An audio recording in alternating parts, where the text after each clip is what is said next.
With us, we're starting with the G7 hosted here in France. The United States could soon reimpose sanctions on Russian oil shipments after President Trump and fellow leaders at the Group of Seven moved this Tuesday to put the war in Ukraine back at the top of their agenda. Trump says Moscow should make a deal.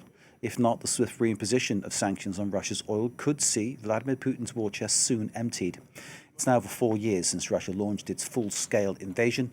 Since Trump's second term began in January last year, military support from the US to Ukraine has been reduced to zero. Trump has continued to cash in on arms sales to European countries who are supplying Ukraine, while Trump is continuing to talk with Russia's President Putin, wanted for war crimes, a man that Trump says openly that he admires. Emerald Maxwell with this. Handshakes and hugs for Ukraine's Volodymyr Zelensky, as the G7 summit held a special session aimed at bolstering support for his beleaguered nation after 4 years of full-scale invasion by Russia.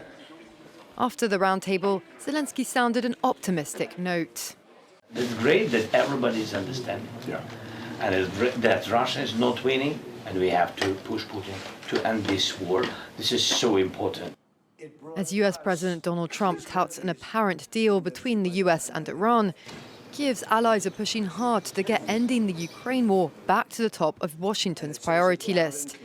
After a meeting with Zelensky Tuesday, Trump said that Putin should make a deal and that the US will soon be able to reimpose sanctions against Russian oil after temporarily easing some of them in March as crude prices sharply increased with the Strait of Hormuz closed. Well, soon we'll be able to do that because the oil is now flowing. So we took sanctions off because obviously we're not looking to impede the oil. So we're in a position to do that soon. The war is Europe's largest armed conflict since World War II, and it's now outlasted World War I. European leaders are keen to see it end soon, but on Kiev's terms, not Moscow's. And with Ukrainian forces enjoying recent success on the battlefield, that's been looking increasingly possible. Ukraine is doing better now, regaining territory, that the sanctions are having a real impact on Russia, and a real sense that now is the moment for all of us as a G7 to ramp up the pressure. Those sanctions are now set to be deepened, particularly on Russia's so-called shadow fleet of oil tankers and its energy exports. Europe, meanwhile, also committing additional air defense support in the wake of recent Russian strikes that killed 11 people and damaged a UNESCO landmark religious site in Kyiv. Let's get the analysis. Ian Lesser joins us, distinguished fellow and advisor to the president of the German Marshall Fund of the United States. Ian, thanks for being with us. Do you get a sense that this could be the time when Volodymyr Zelensky shows just how good a hand of cards that he is holding? Well, it's a real opening, as you say. I mean, I think you could sense that in his remarks today. I think you could also sense that in what is going on in the world generally. I mean, if President Trump and others are able to, in a sense, if not get the Iran conflict off the table, at least to move on to another phase that's more stable. I mean, it'll leave a lot more diplomatic and political energy to deal with this. And you know, I think when it comes to reimposing sanctions on Russia, this is actually a space in which I think President Trump feels relatively comfortable. This is you know, his view is very much shaped by things like economic warfare and the importance of business and the economy and all the rest of it. So, you know, I think this is a moment to push that agenda forward. There are clearly challenges. He doesn't completely share the European view about the nature of the threat to European security that Russian behavior poses. For him, this is a conflict to be gotten over, to be moved off the table. And if Europe can take the lead in doing that, so much the better. Trump said he would solve it within 24 hours. Of course, that was just hyperbole. He humiliated Zelensky February the 28th last year in the White House, aided and abetted by J.D. Vance. There's been constant praising of Vladimir Putin. He admires Putin. He's argued basically his argument in any discussions. Are we seeing here Trump actually changing his worldview in some way, shape or form? Or is that a bit too much to hope for? Yeah, I mean, it's a good question. I'd be very surprised if he really changes his worldview. That said, you know, the president can get pretty frustrated when things don't go his way. And clearly with Putin, things are not going his way. I mean, you saw this on full display in the diplomacy and the conflict around Iran. So, you know, this pent-up frustration over Russia's inability to respond in a way that's satisfactory, maybe it's reaching a breaking point. Another important point will come, of course, in just a few weeks' time when we have a NATO summit in Ankara, where this is likely to be, again, at the top of the agenda. There are some more practical issues, too. I mean, even if the United States wants to do more, there are real problems of sort of production and backlog of weapons production, especially in air defense, that are very real that you'd have to deal with in any case. But it would help if the president moves a bit more towards the European view about this. And I think this experience in the G7 probably helps somewhat. Indeed. As we're discussing this, Ian, we've got Iran's military threatening a harsh response to Israeli attacks on Lebanon. At the same time, of course, Trump is talking about this deal, which is he hopes will be signed at the end of the week and the Strait of Hormuz will be reopened. Clearly, there is a lot on the table now, and the table appears to be having extensions put on it to accommodate different aspects of what is happening, both in the Middle East and, of course, the situation in Ukraine, which isn't moving in any way, shape or form. Do you think that the general feeling of the G7, and I might reduce it to the six who are really supporting Ukraine without any kind of questions, do you think the attitude of the six will rub off on Trump and bring him back into the fold? I think it's possible to move the president to a certain degree. I think in particular, because we're coming up on midterm elections in the United States, there is still, a very strong mood, especially in the Senate, that is hawkish on Russia and would like to see the president do more. We've seen that in various congressional action over the last months. So that's got to play into the president's calculus as well. And maybe all of these things come together as we head toward the summit in Ankara to get a more forward-leaning approach from Washington. I know, of course, the leadership in Europe would like that.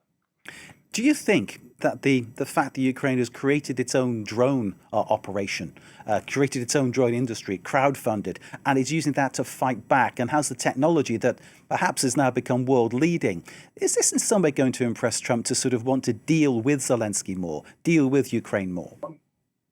Yeah, I mean, I think all of these things add up. I mean, it has been very, very impressive. And it, of course, feeds into this debate, which is going to be very, very active. And again, you'll see this in Ankara, I'm sure, about, yes, Europe will spend more and do more on defense as the United States has been pressing. But what will it be spent on?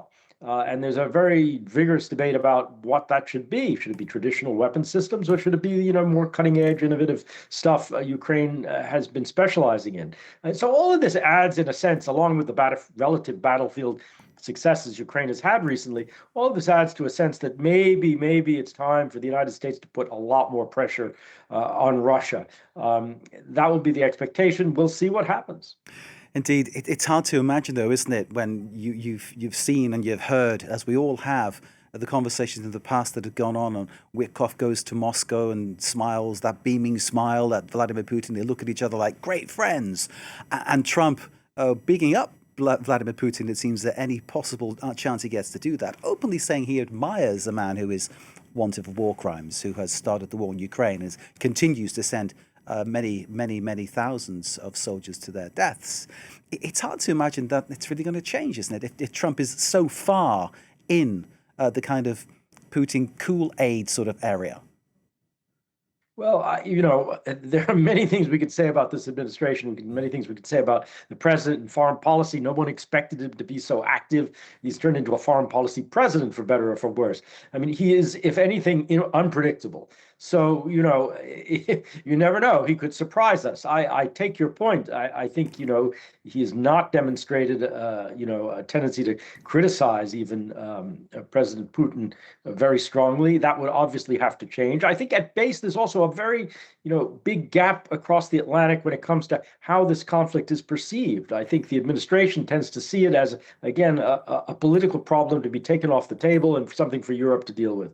In Europe, obviously, this is seen, yes, it's that, but it's obviously also something that is incredibly important for the future of European security, because Europe is going to be dealing with an aggressive, brutalist Russia for a long time to come, if this is any evidence.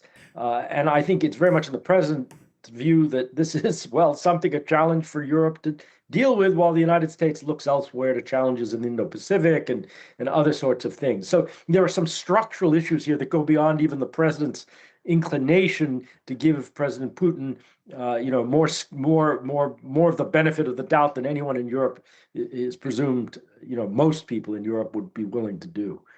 So you've got the personality problem on the one hand, but you also have some structural strategic problems on the other. It's not so easy to bridge those differences. Will Europe be left to deal with this Russia you're talking about, Ian, beyond Trump's mandate? Do you think what Trump is doing now is changing things completely? Absolutely. I mean, before Trump, before this last, his second time in office, Europe was already worried about what would it mean if the United States is no longer so focused on European security. It was, really focusing on China and risks in the Indo-Pacific and other things. That predates the Trump experience this time around. And it's only been accelerated by what Trump has said and is starting to do in terms of American force posture in Europe. So yes, no question about it. I cannot imagine Russia suddenly becoming a benign actor in European security, which would turn all of this around in terms of European defense spending and the very real perception of risk. Ian Lesser, we need to leave it there, but there's so much more we could speak about. Thank you, sir, for being so open and answering my questions. Really appreciate it, and I hope the viewers appreciate the frankness that you've used. Ian Lesser, Distinguished Fellow and Advisor to the President of the German Marshall Fund of the United States. Thank you, sir, very much indeed for being with us here on France 24. Good to be with you. Thank you. Thank you, sir.